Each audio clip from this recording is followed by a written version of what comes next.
Bueno, vamos a comenzar con esta parte de nuestra serie de Isaías 10:25. Se pudrirá. Estamos ya casi por terminar. Hoy toca la parte número 10. Le puse un título un poco tal vez extraño por lo que dice que es una, una purga divina, y es es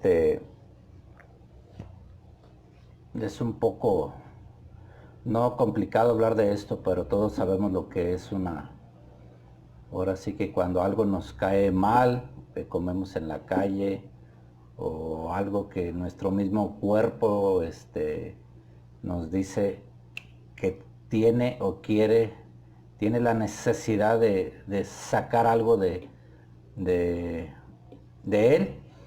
Entonces, con Dios no es muy diferente, porque creo que mencioné que todos los pecados que antes de ser creyentes cometimos generaron una puerta abierta a cosas que no son de Dios.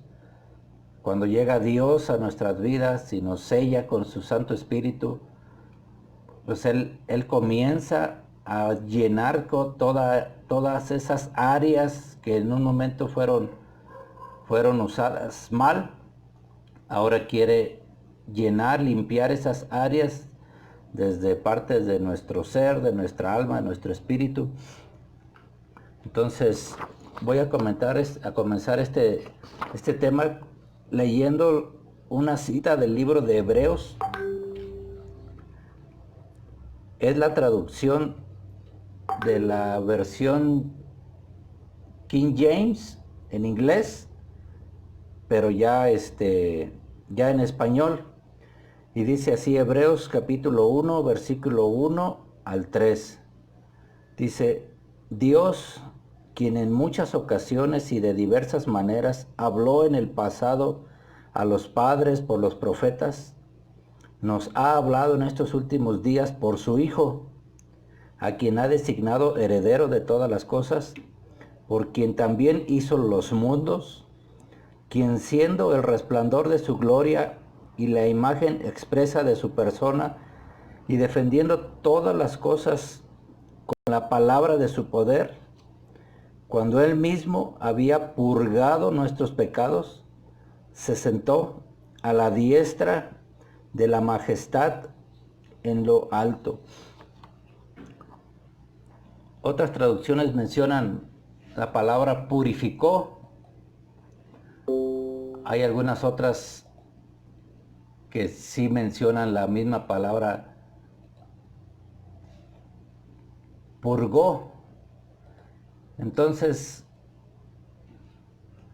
es,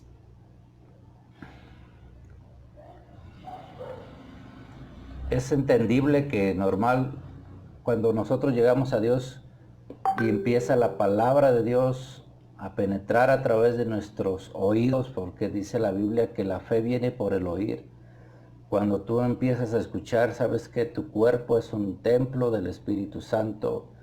Cuando empieza uno a oír mensajes sobre la importancia del perdón, que es algo que daña y contamina el alma, es algo que puede dar lugar a que se genere lo que es el resentimiento, la amargura del odio, los deseos de ver muerta a una persona, y ya en su grado de expresión más alto es acabar con la vida de alguien que nos dañó, o con alguien que es o fue descendiente de una persona que nos dañó. Que esos deseos de venganza, cuando no se cortan a la manera de Dios, que nos enseñó a perdonar a todo, a toda persona que nos haya dañado. También nuestra alma a veces tiene necesidad pasar un proceso de purga, y eso solamente es posible cuando estamos dentro de la presencia de Dios, cuando estamos buscando llenarnos de Dios, leyendo la Biblia, yendo a las reuniones, cantándole a Dios en tiempos de alabanza, de adoración. Otra parte también que a veces ocupa esta es nuestro espíritu que en un momento no tuvo la presencia de Dios, que ahora sí lo tiene, pero que uno recuerda. Personalmente yo recuerdo cómo era mi parte espiritual, ahora que lo entiendo más o un poco mejor. Uno normalmente sin Dios es una persona muy soberbia, muy altiva, se siente uno el centro de todo lo que, en donde uno está, ya sea en la escuela, en la prepa, en el trabajo, uno aún en un equipo de algún deporte, uno se siente, se cree o anhela ser el mejor. Cuando llegamos a Cristo, Él empieza esto que la Biblia menciona como una purga de nuestros pecados. Debemos de entender que cada parte de nuestro ser, cuando uno peca, es afectada con ese pecado. A veces los pecados que cometemos con el cuerpo, con la mirada, con las palabras que dejamos salir de nuestra boca, cuando no tenemos ese refreno en nuestra manera de hablar y lastimamos y ofendemos, y más en nuestra cultura mexicana, que somos muy dados a ofendernos, a menospreciarnos. Eso es algo que cuando llega uno a los caminos de Dios, Cristo se encarga de dar ese proceso. Y obviamente es un proceso que tiene un inicio y tiene un fin. ¿Por qué? Porque después de esa purga, de esa limpieza, uno queda con su conciencia como reactivada, más sensible a decir no, no voy a hacer eso porque eso ofende a Dios. No voy a decir eso porque puedo lastimar a alguien. No voy a no perdonar esta situación que me dañó, porque yo entiendo que el primer afectado soy yo, que si yo no perdono a quien me ofende, Dios tampoco me perdona o me perdonará a mí cuando yo falle. Y espiritualmente uno entiende que el reino de Dios no funciona, no opera bajo los principios del reino de las tinieblas, que son en base a orgullo y soberbia, ya que en el reino de los cielos es diferente. Aquí el que quiere ser el mayor tiene que ser el servidor. Cuando a Jesús le preguntaron los apóstoles quién es el mayor en el reino de los cielos, Él mandó llamar a un niño y lo puso en medio. No les dio una exposición de historias de la palabra, de las escrituras. Él respondió prácticamente y les contestó. No los dejó con su pregunta en la boca, les dio la respuesta y mandó a traer un niño. También por eso es bien importante esa parte en los ministerios de la atención a los niños, porque desde ahí es donde se van y se empiezan a formar tanto el buen niño como el mal niño. ¿Por qué? Porque uno empieza o puede detectar cuando hay niños que traen algún daño, algún abuso, algún rechazo, alguna actitud o alguna situación que, si se deja y se mantiene en ese niño, a la larga brotará con otros tipos de conductas. Entonces, los niños era algo que al Señor Jesús le presentaban, y la Biblia describe que Él ponía sus manos sobre ellos y los bendecía. Entonces, hoy toda esta juventud a veces que no quiere caminar con Dios, también debemos de preguntarnos si en su niñez fueron consagrados, fueron presentados delante de Dios. Y voy a dar una definición breve de lo que es un purgante. Dice: medicina que sirve para evacuar el vientre. Dice: nuestro cuerpo tiene la capacidad de desechar cosas o sustancias tóxicas. La cita que mencioné de Hebreos dice que Dios purgó nuestros pecados, todo lo que había en nuestro interior, hasta antes del momento que recibimos a Cristo, todo eso que había, eso Dios lo retira. Ahora aquí es algo bien importante, lo digo por experiencia. ¿Por qué? Porque lleva su tiempo. Y esto yo siempre lo he llamado, es un proceso. A veces suceden transformaciones instantáneas, a veces llevan algunos meses. Todo depende mucho de la disposición de la persona, del hombre o de la mujer, a ser tratado por Dios. Entonces, en esta parte entra también a veces la voluntad de la persona. Si alguien se resiste a entregar una área de su vida, a hablar de alguna vivencia con una persona de confianza, obviamente, esos daños continuarán ahí y Dios, como es un caballero, nos hará saber que necesitamos ayuda, pero nos va a dejar a nosotros la iniciativa de buscarla. Dios, dice la palabra de Dios, Dios mismo pone el querer como el hacer, pero es a nosotros el que nos toca buscar a esa persona, ya sea en la congregación, ya sea en un familiar, a un amigo, alguien que podamos decir, sabes que quiero platicar contigo, quiero que me des un tiempo. Y ahorita, dentro de este tema, yo les quiero comentar o sugerir que tengan o busquen una persona cristiana llena de Dios, con quien puedan tener ese tipo de relación, de confianza para platicar. No somos personas que no nos necesitemos entre nosotros. Al contrario, Dios nos acerca a gente que nos puede ayudar o a gente a la cual podemos ayudar. No seamos en ese sentido negativo, autosuficientes en decir yo y Dios, yo voy a arreglar mis problemas con Dios. Él ya lo sabe y Él me los va a solucionar o me va a ayudar.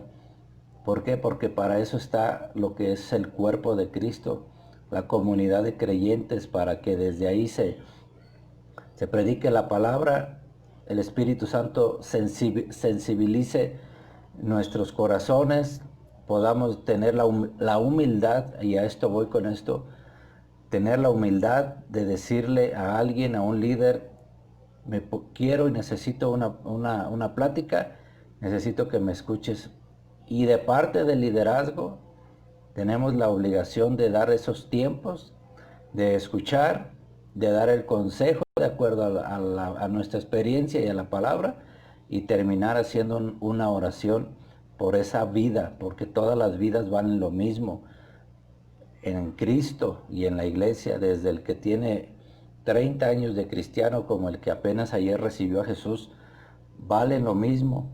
La responsabilidad obviamente es mayor del que tiene más tiempo, pero Dios quiere que tengamos esa actitud, porque a través de nosotros Él va a fluir y vamos a poderle ayudar a esta gente a que limpie todas esas áreas de su vida y que quede en una condición de poder servir a Dios. Al tiempo, al año o al año y medio, estar ya dando fruto para Dios, dando de gracia a otras gentes esa experiencia que recibió de gracia, estar ya dándole espacios para que sirva. Ahora, ¿de qué maneras Dios hace estas purgas? Yo le puse en mis apuntes, son muchas las maneras en que lo hace. A veces lo hace durante los tiempos de alabanza y adoración en las congregaciones. Otras a través del llanto, del sudor, por medio de ganas de vomitar, o a veces por medio de la administración de los pastores. Los pastores de las congregaciones son escogidos por Dios, no son más que otra persona, simplemente tienen un llamamiento sobre sus vidas, una unción que Dios les da, un manto pastoral. Creo mencioné en algunos de los primeros temas, cuando hablé un poquito de lo que es el espíritu de Egipto, que para los egipcios ellos consideraban una abominación a los pastores de ovejas. Y es entendible porque todas las prácticas de esa nación eran totalmente contrarias a la santidad de Dios, en todo sentido, desde las áreas del cuerpo, de las áreas del alma, de las áreas del espíritu, eran todas contrarias a la palabra de Dios. Por eso no es de sorprenderse que para ellos no pudieran ver a un pastor. Entonces, normalmente todos los trasfondos de los cuales llegamos a Dios, pisamos áreas que no fueron agradables a Dios. Entonces, el ir y buscar a un pastor o un líder, empieza ahí a manifestarse un trato de Dios, un mover de Dios en esa vida. ¿Por qué? Porque Dios quiere que caminemos en humildad y empezar a reconocer a otras personas como líderes, como siervos igual que nosotros, y empezar a tener ese tipo de actitudes. Dios no nos quiere, al año de que aceptamos a Cristo, no nos quiere en el mismo nivel ni en la misma estatura espiritual. Dios quiere que vayamos creciendo. Él nos compara con árboles plantados junto a corrientes de agua. Entonces los árboles, en algún momento empieza su desarrollo, su crecimiento, empiezan a formarse todo lo que es el ramaje, empieza todo lo que conocemos como el follaje, empieza después a dar una sombra en el cual uno a veces llega a refugiarse. Entonces Dios quiere que cada persona que reciba a Cristo llegue a ser esta ilustración, que llegue a ser un árbol plantado, un árbol grande, como un roble, que sea fuerte y que tenga la capacidad de sostener a muchas personas con su vigor y con su fortaleza. Nosotros, la Biblia nos enseña que delante del trono de Dios en el cielo hay un río de agua viva que brota. Y nosotros, como creyentes lavados en la sangre de Jesús, nosotros estamos y tenemos derecho a que hacia esa agua nuestras raíces se dirijan, y es algo que hay que pedirle a Dios. Te pido, Dios, que mis raíces se dirijan hacia el agua de vida, hacia el agua que me va a servir a mí, me va a purificar a mí, para yo poder también ser un instrumento tuyo en tus manos. Voy a hablar un poquito sobre también la importancia de, como cristianos, tener siempre el entendimiento de que de todo aquello que Dios nos liberó, nos perdonó, podamos tener el dominio suficiente propio para no volver a caer o recaer en ese tipo de acciones. Dice la Escritura en el Proverbios 26:11, dice: como perro que vuelve a su vómito, así es el necio que repite su necedad. Y esto está en un libro de la Biblia que se llama Proverbios.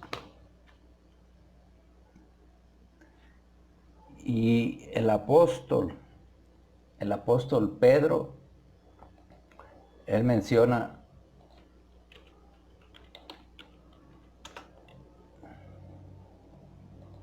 en la segunda carta de Pedro, capítulo 2, versículo 22, dice así. Dice: ciertamente, si habiéndose ellos escapado de las contaminaciones del mundo por el conocimiento del Señor y Salvador Jesucristo, enredándose otra vez en ellas, son vencidos, su postrer estado viene a ser peor que el primero, porque mejor les hubiera sido no haber conocido el camino de la justicia, que después de haberlo conocido, volverse atrás del santo mandamiento que les fue dado. Pero les ha acontecido lo del verdadero proverbio: el perro vuelve a su vómito y la puerca lavada a revolcarse en el cieno. Aquí el apóstol Pedro habla del volver a regresar, o lo menciona en un término que dice enredándose otra vez, y habla en un contexto de haber sido limpiado de las contaminaciones del mundo. Nosotros como cristianos no somos perfectos, lo he creo mencionado varias veces, es una convicción que tengo, pero sí sé que de parte de Dios Él nos ha dado todas las cosas que corresponden a una vida que le agrada a Él, nos ha dado todas las herramientas y ya están dentro de nosotros. No hay que esperar que lleguen, porque el día que nosotros aceptamos a Jesús, ese día borró nuestros pecados, lo cortó nuestras iniquidades, anuló el acta de los decretos que había en nuestra contra, escribió nuestro nombre en el libro de la vida, nos selló con el Espíritu Santo, nos ha puesto ángeles. Dice la palabra que el ángel de Jehová campa alrededor de los que le temen y los defienden. Y es un tema también importante, es saber que el día que nosotros aceptamos a Cristo, se organizó una fiesta en los cielos. Entonces, volver a contaminarnos, ya después de haber recibido el conocimiento de Jesús, lo compara el apóstol Pedro con ese proverbio del Antiguo Testamento.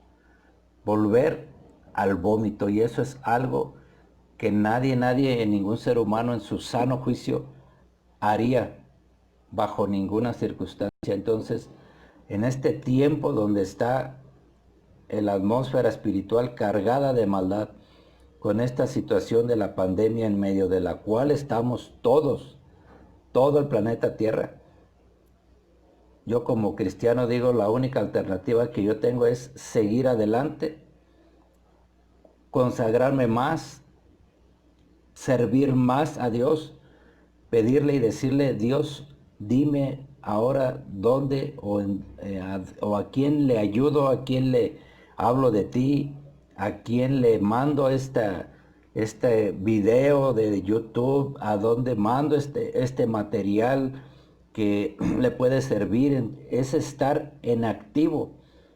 En el reino de los cielos no se vale la pasividad o el estar sin hacer nada.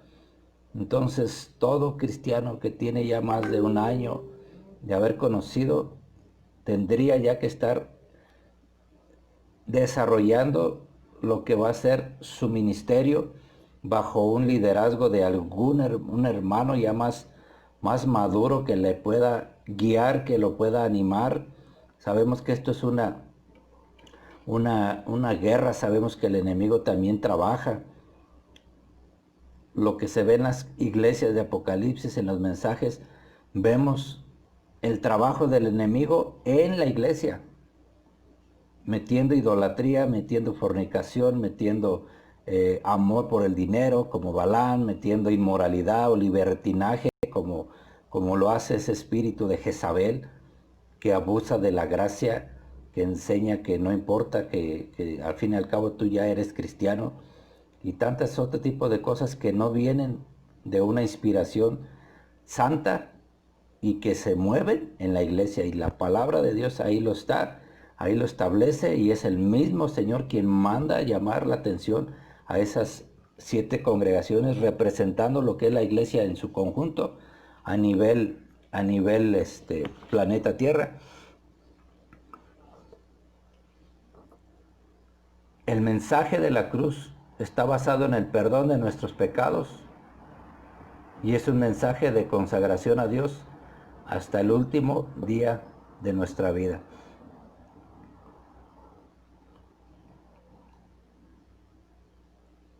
Aquí a veces uno se preguntará, o nos preguntaremos, ¿por qué aquella familia que venía a este lugar, por qué dejó de venir?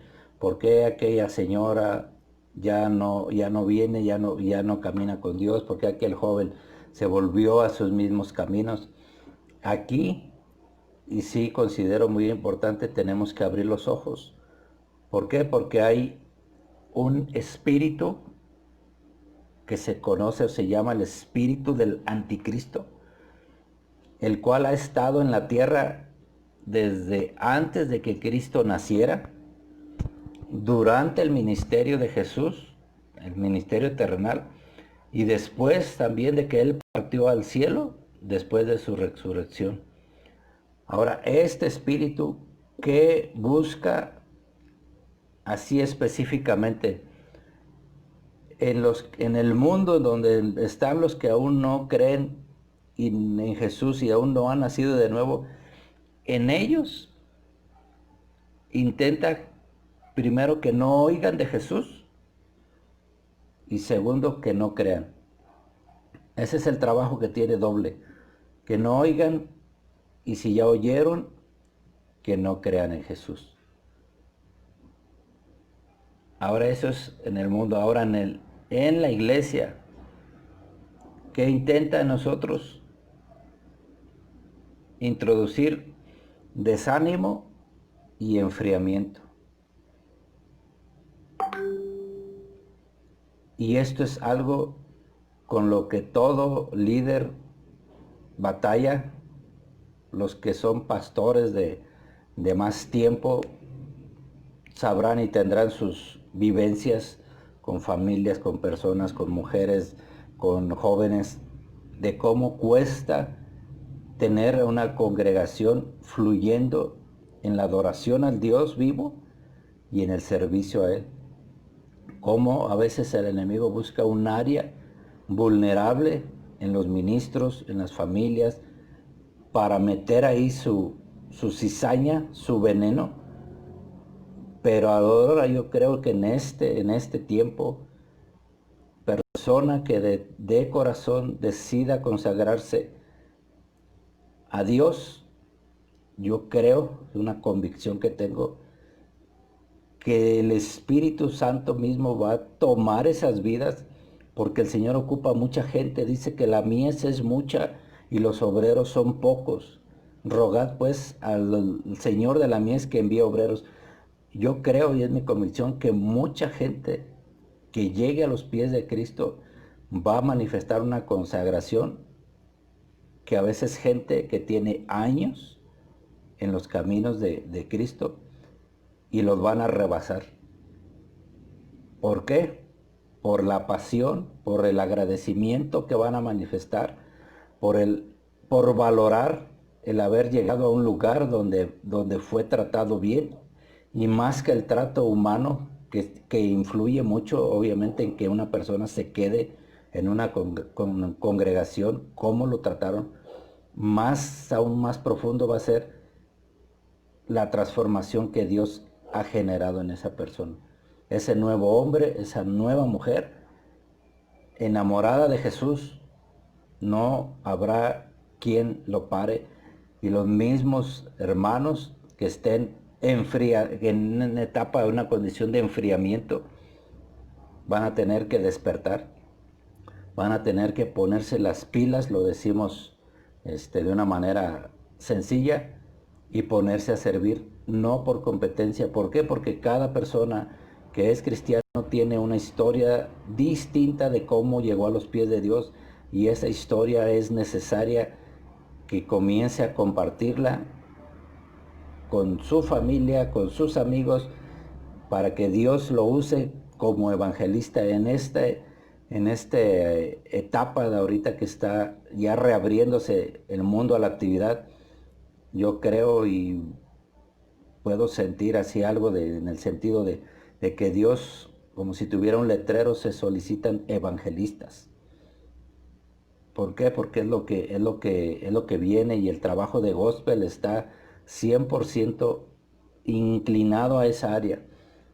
Nos gusta la alabanza, sí, claro que sí, nos gusta la adoración, nos gusta el servicio, pero la carga con que nació gospel es para ser un ministerio de evangelismo. Y todo este material tiene y apunta a eso. Poder identificar las fortalezas en una ciudad, en una familia, en una persona.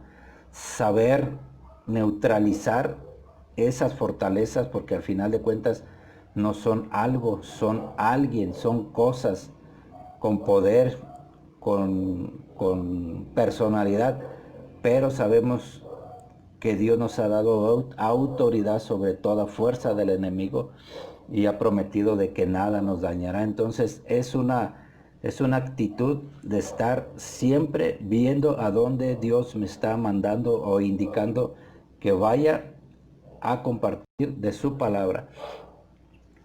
Terminando esta parte, este tema de lo que es el espíritu del anticristo, que es establecer todo aquello que va en contra de lo que Cristo habló en una ciudad, una familia, una iglesia. Hay una cita que siempre también me llamó la atención, como muchas, y a veces digo, esta cita me impactó y esta también. Obviamente han sido ya 24 años, 25 años de que yo conocí de Jesús, pero se me hacía muy curioso lo que dice el Evangelio de Juan, capítulo 6, versículo 66, y metiendo un poco ahí lo que habla Apocalipsis del número de la bestia, el que tenga entendimiento, y que dice 666. Bueno, algo ha de haber aquí de interesante, porque en el capítulo 6, en el versículo 66 del Evangelio de San Juan, dice así: a partir de entonces muchos de sus discípulos se volvieron atrás y dejaron de seguirle.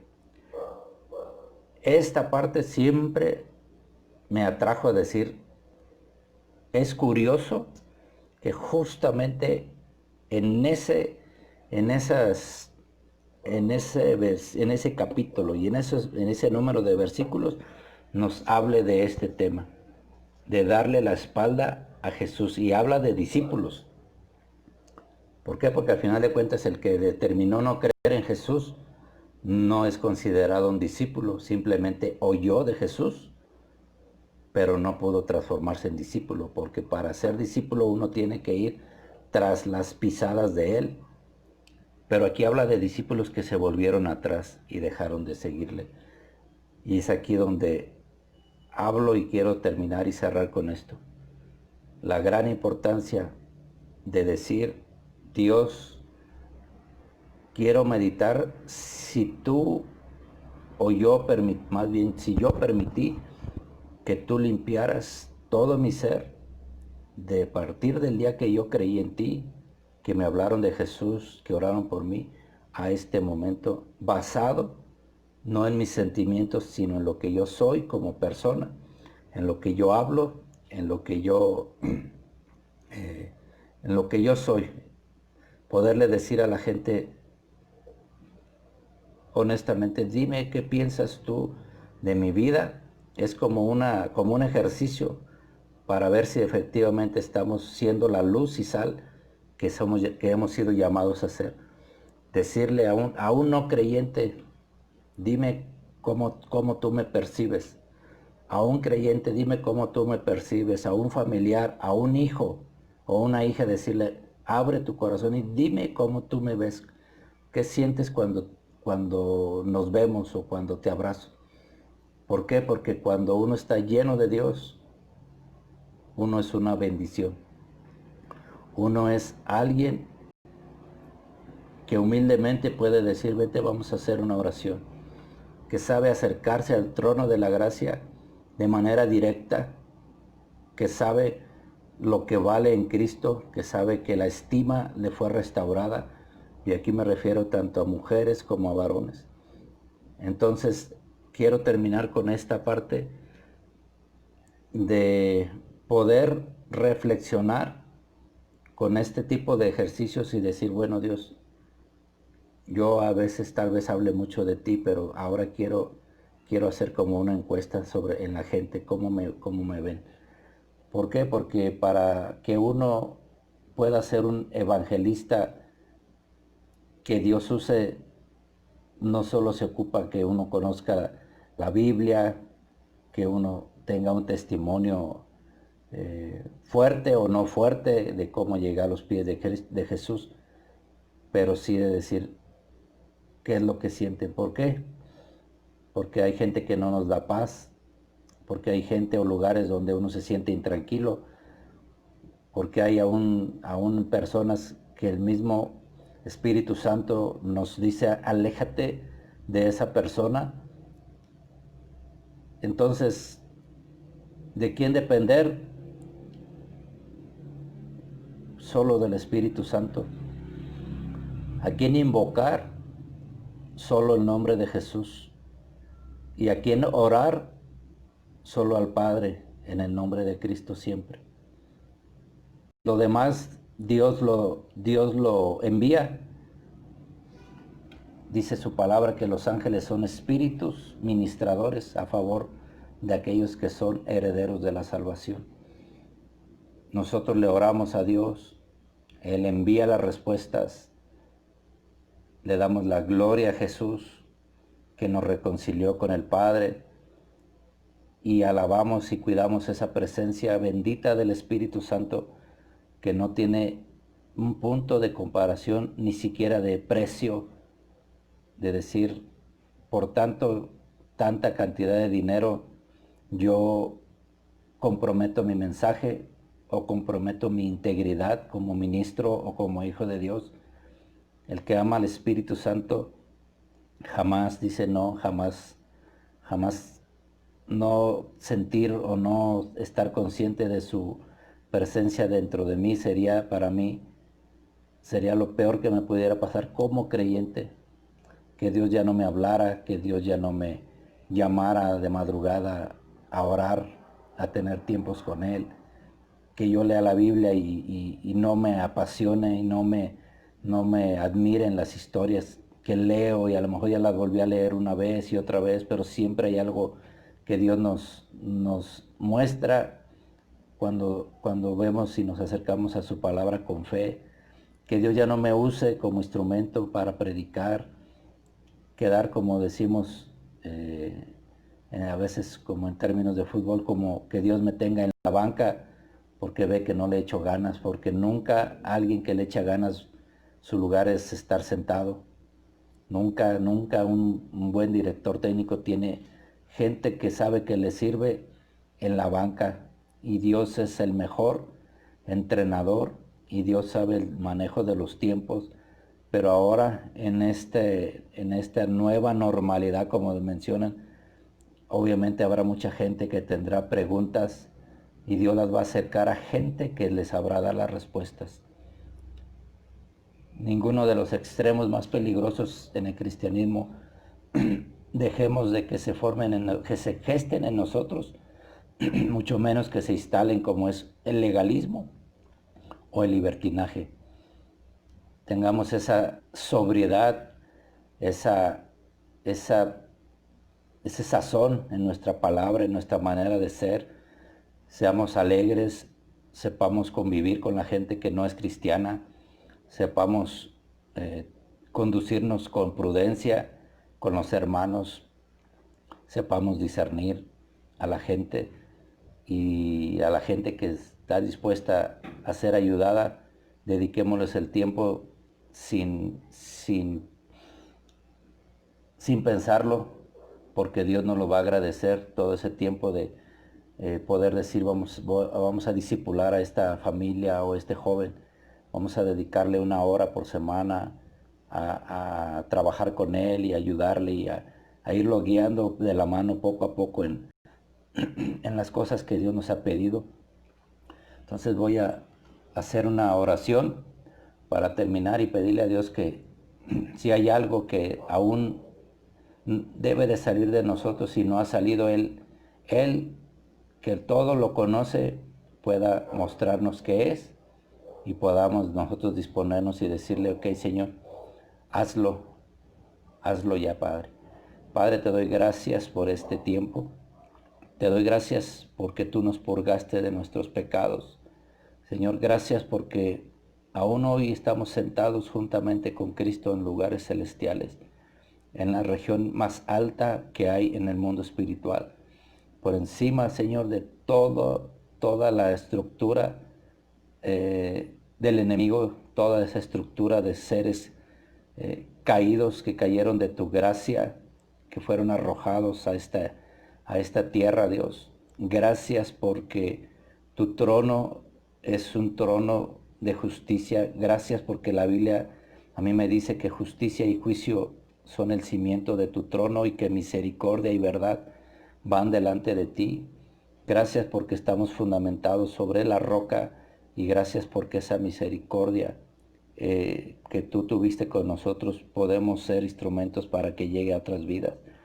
Te pido, Dios, que toda persona que está escuchando o va a escuchar este tema, Dios, en su corazón anhele, Dios, rebosar de tu presencia, que su copa esté llena de tu aceite fresco, Dios, que su rostro brille a causa de esa unción, que sea rejuvenecida, Señor, todo hombre, toda mujer que decide enlistarse en tu ejército voluntariamente, que trabaja, Dios, que trabaje para el bien, para ayudar y colaborar, Señor, en esta gran misión que tenemos de evangelizar este planeta Tierra, Dios. Te doy gracias porque solo tu Espíritu Santo nos puede ayudar a mantenernos firmes y sobrios y a tener y mantener siempre esa fe avivada, Señor. Háblanos más, Señor, en el nombre de Jesús. Llévate todo, todo lo que hay en nosotros que no deba de estar. Púrganos, Señor, yo mismo te lo digo, púrgame, Señor, también, y no permitas, Dios, que vuelva atrás, que las contaminaciones del mundo de las cuales tú ya me has sacado, Señor, jamás por bajo ninguna circunstancia me vuelvan a atraer, Señor.